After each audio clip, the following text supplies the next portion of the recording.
मित्रों, आज हम बात करने जा रहे हैं एक ऐसे महान संत की जिन्होंने अपने जीवन से हमें यह सिखाया कि जगत ही ब्रह्मा है और यह अनुभूति कैसे हो सकती है। यह महान संत हैं रमन महर्षि। उन्होंने न केवल अपने जीवन से बल्कि अपने उपदेशों से भी हमें यह समझाया कि जगत और ब्रह्मा एक ही हैं और हमें इस सत्य को अनुभव करने की आवश्यकता है। आइए आज हम उनके विचारों को गहराई से समझें और जानें कि जगत ही ब्रह्मा है, यह अनुभूति कैसे हो सकती है। जगत ही ब्रह्मा है। यह वाक्य सुनने में सरल लगता है, पर इसकी गहराई को समझना कितना कठिन है। यह सत्य क्या है? क्या यह संसार जो हम देख रहे हैं, स्पर्श कर रहे हैं, अनुभव कर रहे हैं, वही ब्रह्मा है? यह प्रश्न मन में उठता है और इसका उत्तर ढूंढने के लिए हमें रमन महर्षि की शिक्षाओं की ओर मुड़ना होगा।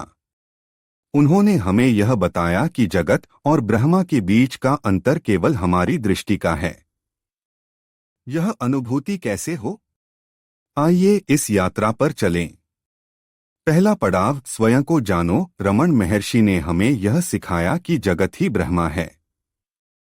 जगत का अर्थ है कि हमारे आसपास का सारा संसार और ब्रह्मा का अर्थ है कि वह परम सत्य जो इस संसार को संचालित कर रहा है।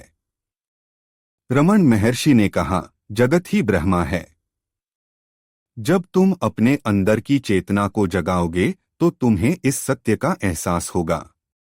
रमन महर्षि कहते थे, स्वयं को जानो। यह उनकी शिक्षा का मूल मंत्र है। हम अक्सर बाहरी दुनिया में उलझे रहते हैं।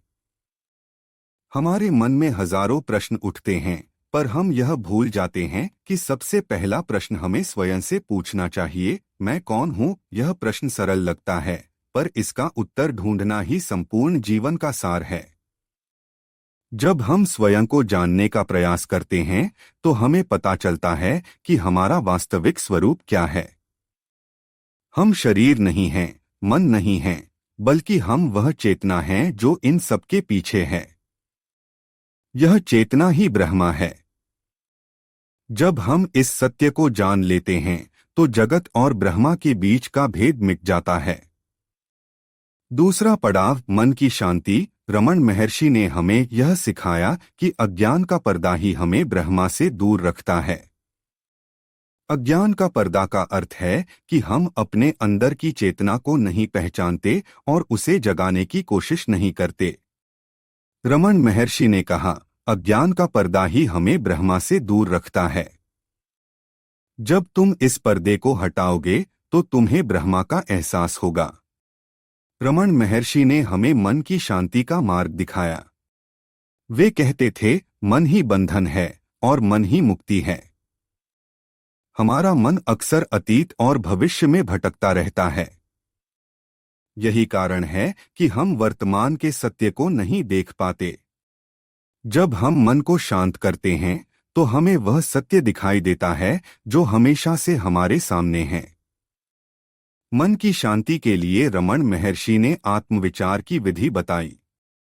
वे कहते थे, जब भी कोई विचार उठे तो स्वयं से पूछो, यह विचार किसके लिए उठा है? यह विचार मेरे लिए उठा है, तो मैं कौन हूं? इस प्रश्न को बार बार पूछने से मन शांत हो जाता है और हमें अपने वास्तविक स्वरूप का ज्ञान होता है। तीसरा पड़ाव, जगत और ब्रह्मा की एकता। रमन महर्षि ने हमें यह सिखाया कि जगत और ब्रह्मा एक ही हैं। यह संसार जो हम देख रहे हैं वह ब्रह्मा का ही प्रकट रूप है। हम अक्सर इसे भूल जाते हैं और जगत को सत्य मान लेते हैं। पर जब हम गहराई से देखते हैं तो पाते हैं कि यह जगत ब्रह्मा के बिना अस्तित्वहीन है। रमन महर्षि ने हमेशा यह सिखाया कि आत्मज्ञान ही सत्य है। उन्होंने कहा कि जब तक हम अपने अंदर की चेतना को नहीं जगाएंगे तब तक हम आत्मज्ञान प्राप्त नहीं कर सकते। आत्मज्ञान प्राप्त करने के लिए हमें अपने मन को नियंत्रित करना होगा और अपने अंदर की चेतना को जगाना होगा। वे कहते थे, जगत माया है, पर यह माया ब्रह्मा से अलग नहीं है। यह समझना कि जगत और ब्रह्मा एक ही हैं, हमें भ्रम से मुक्त कर देता है। हमें यह अनुभूति होती है कि सब कुछ एक ही सत्य का अंग है। यह अनुभूति ही मुक्ति है। चौथा पड़ाव आत्म साक्षात्कार। रमण महर्षि के अनुसार आत्म साक्षात्कार ही जीवन का उद्देश्य है। यह वह क्षण है जब हमें अपने वास्तविक स्वरूप का ज्ञान होता है। यह ज्ञान कोई बाहरी वस्तु नहीं है, बल्कि यह हमारे भीतर ही विद्यमान है। वे कहते थे, आत्म साक्षात्कार के लिए किसी बाहरी साधन की आवश्यकता नहीं है। यह केवल स्वयं को जानने से ही संभव है। जब हम आत्म साक्षात्कार कर लेते हैं तो हमें यह अनुभूति होती है कि हम ब्रह्मा हैं और यह जगत भी ब्रह्मा है। पांचवा पड़ाव प्रेम और करुणा। रमण महर्षि ने हमें प्रेम और करुणा का महत्व सिखाया। वे कहते थे, जब तक हम अपने भीतर के प्रेम को नहीं जानते तब तक हम बाहरी दुनिया में प्रेम ढूंढते रहेंगे। प्रेम हमारे भीतर ही है और यही प्रेम ब्रह्मा है। रमण महर्षि ने प्रेम को बहुत महत्व दिया। उन्होंने कहा कि प्रेम ही वह शक्ति है जो हमें सत्य तक पहुंचाती है। प्रेम के माध्यम से हम अपने अंदर की चेतना को जगा सकते हैं और सत्य को पहचान सकते हैं। जब हम प्रेम और करुणा को अपने जीवन में उतारते हैं तो हमें यह अनुभूति होती है कि सब कुछ एक ही है। हम दूसरों में अपने आप को देखने लगते हैं और यही वह क्षण है जब जगत और ब्रह्मा की एकता का अनुभव होता है। इसलिए हमें किसी से घृणा करने की आवश्यकता नहीं है, बल्कि सबके प्रति प्रेम और करुणा रखनी चाहिए। यह प्रेम और करुणा ही हमें इस सत्य के और करीब ले जाती है। छठा पड़ाव निष्काम कर्म। रमण महर्षि ने हमें निष्काम कर्म का मार्ग दिखाया। वे कहते थे, कर्म करो पर फल की इच्छा मत रखो।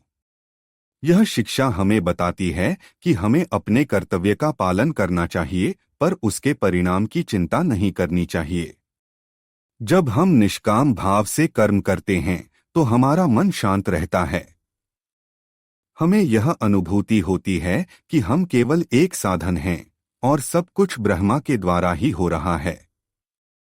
यह भावना हमें जगत और ब्रह्मा की एकता का अनुभव कराती है। सातवां पड़ाव सद्गुरु का महत्व। रमण महर्षि ने सद्गुरु के महत्व पर जोर दिया।